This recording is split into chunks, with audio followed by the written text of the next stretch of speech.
since I'm saying there's so much more to the story, I just want to point out that so much more to the story may not just mean that it isn't finished yet, like that there's more to come, but it also, as a phrase, could mean the story as it has been so far is much different than what you've been told about it. Because in storytelling, point of view is everything. So I want to talk about that. Point of view is everything. Point of view is everything. Have you ever had a situation that felt really big to you in one moment and really small in the next? What was different? You know, the situation obviously can change, but let's say it didn't. Have you ever had a situation that felt in the moment like the biggest thing in the world? Later you saw, that kept me up at night? That? Okay. It's probably that the point of view changed. The point of view changes sometimes because of you changing. Sometimes the point of view changes because of you. As you change, the way you see things changes. As you mature, as you grow, as you get tools, you should be able to look back over your life and go, oh, wow, I was a jerk there. And you don't even have to necessarily call the person and say I was a jerk 4.5 years ago, but at least to know it moving forward. And sometimes you make repairs in relationships, and sometimes it would do more harm to open an old wound. But see, the point of view changes because of you changing. And if you don't let God change you, that's where you get stuck in a story. You go, oh man, this always happens to me and never gets my way, and everybody always picks on me. What is the why is everybody always picking on me character? Maybe you can put it in the comments for me. I don't remember. But, you know, point of view is everything when it comes to not only how you tell a story to a friend. I was telling somebody the other day about working with a certain individual, and I was like, that was awesome. They came in, they gave their all. It was incredible. Person sitting in the room didn't look like they were on the same page as me. This person who had come in and worked with me, I had seen, right, they were all in, they were going hard. The person in the room had been involved in the lead up to the person coming in to work with me. And in the lead up, the person was really difficult, non-committal, indecisive. I put a lot of extra strain on my team who was helping to arrange all of the details. And so, you know, in that particular situation, the person that was sitting in the room with me had information that changed the way that I saw the story.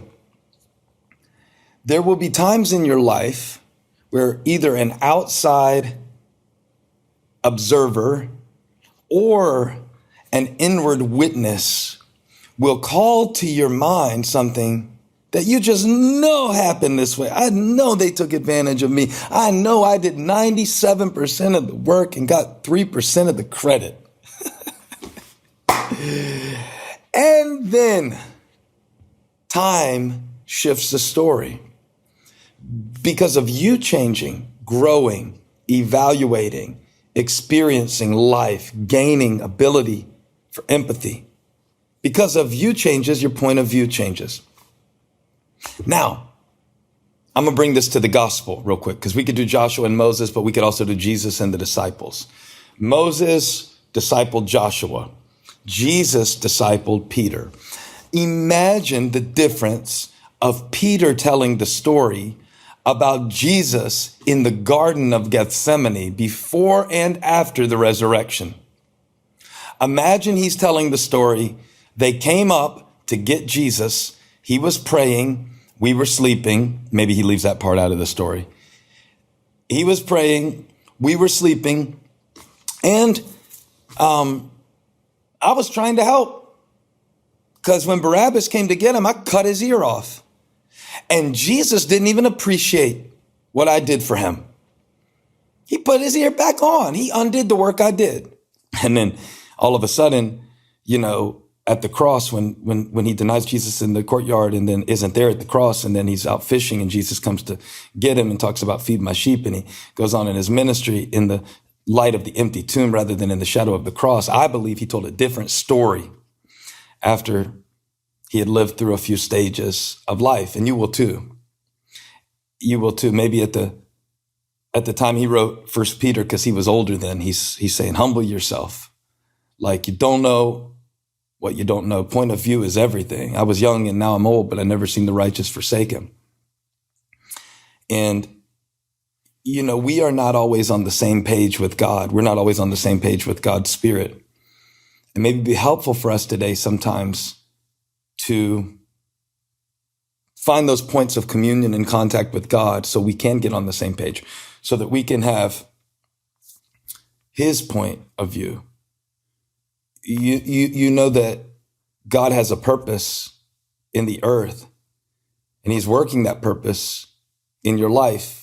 And there is a bigger picture than any particular incident or preference. There's a bigger picture than your past up to this point or your present pain. And to get into that place with God where you can say, all right, Lord, I want you to be my new point of view.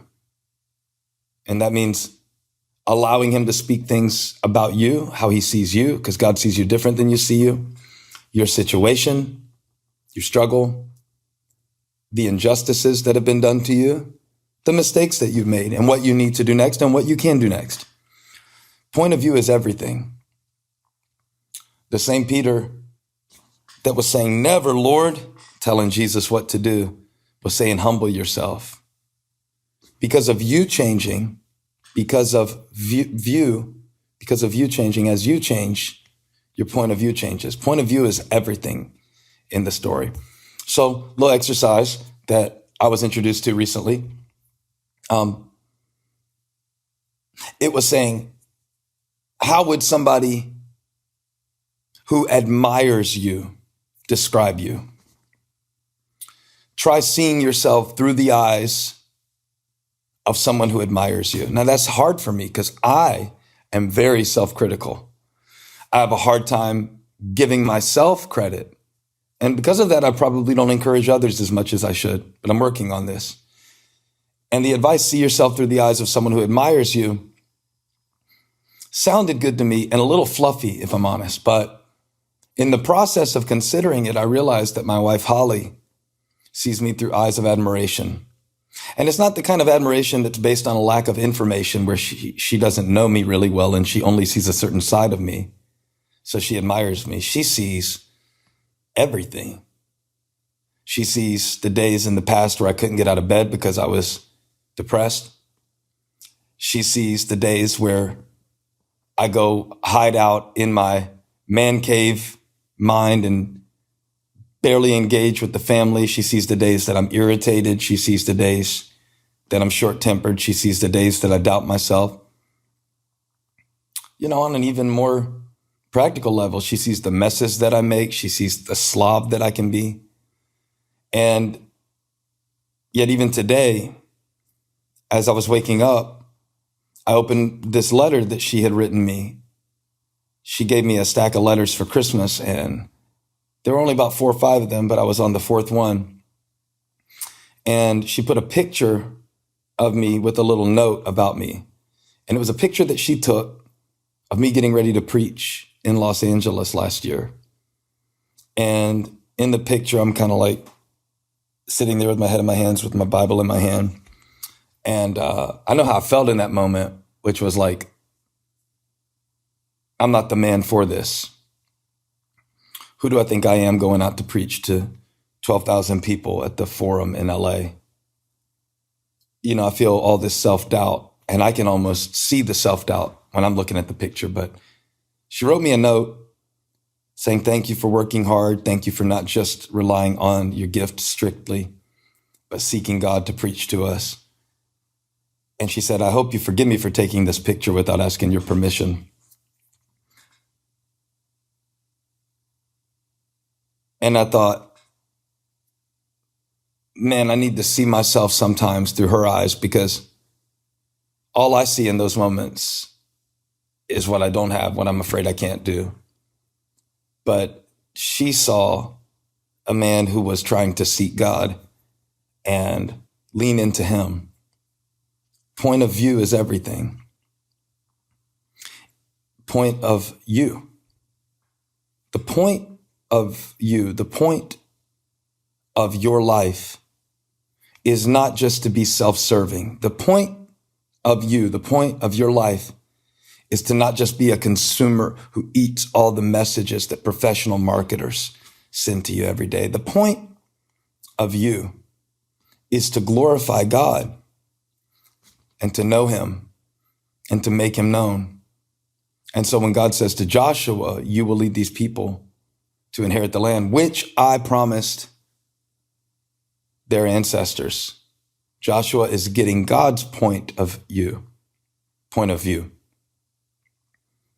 What is the point of you being in this marriage? What is the point of you being in this family? What's the point of you being on that job? What is the point of you being in that city, Toronto, Wichita, Houston, Charlotte?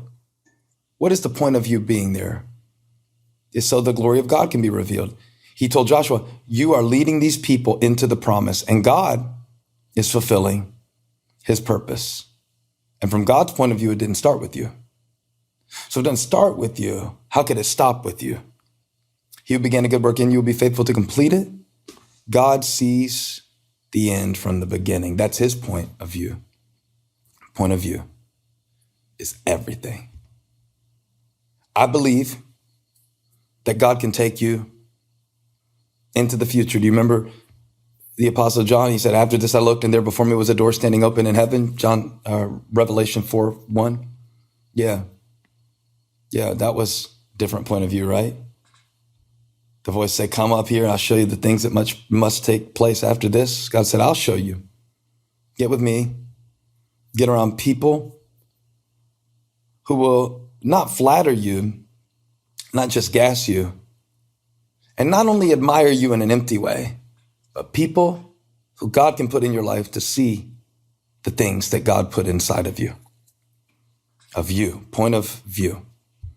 Kingdom of heaven is in you. And living from the inside out looks like trusting God, even when you can't see what he's going to do, getting his point of view, his promise,